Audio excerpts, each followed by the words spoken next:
Ci troviamo con Fanny Desarson alla 18ª edizione di Cassa Letteraria Pensieri Selvaggi. Donc ma première question c'est, nous aimerions en savoir plus sur votre processus créatif. Comment abordez-vous l'écriture et quelles sont vos principales sources d'inspiration? Je ne l'aborde pas, l'écriture. C'est quelque chose qui est vécu constamment, même s'il n'y a pas toujours l'acte d'écriture. Donc c'est quelque chose qui est toujours vivant et qu'on doit à un moment donné effectivement saisir. Mais il y a toujours quelque chose qui se passe. C'est un processus d'écriture qui est tout le temps là. Et effectivement, à un moment donné, il faut écrire.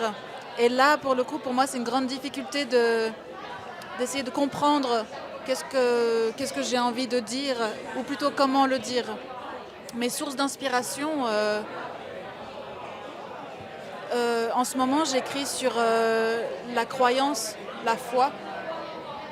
Je m'intéresse beaucoup à toutes ces choses qui nous dépassent, qu'on comprend dans le cœur, mais pas dans la tête. C'est ça qui m'intéresse. Merci. Et comment définiriez-vous la signification de la montagne pour vous et comment cela se reflète dans vos romans? Comment je vois la montagne? Oui. Pour moi, la montagne, c'est un lieu qui ne peut être que quitté. C'est un lieu de passage qui nous voit passer. C'est un lieu ancré dans lequel nous-mêmes on se sent profondément présent, mais on sait qu'il va falloir redescendre, qu'il va falloir quitter. Donc j'aime bien cette idée de passeur. La montagne qui reste là pour toujours, qui était là avant nous, qui sera là après nous, et puis nous, on ne fait que traverser. Moi, c'est comme ça que je la vis, vu que je marche aussi en montagne. Je me sens invitée là-dedans. Donc, une dernière question. Le thème du festival est Pensieri Selvaggi, Oui. Pensées sauvages. Qu'est-ce que sont pour vous i pensieri selvaggi?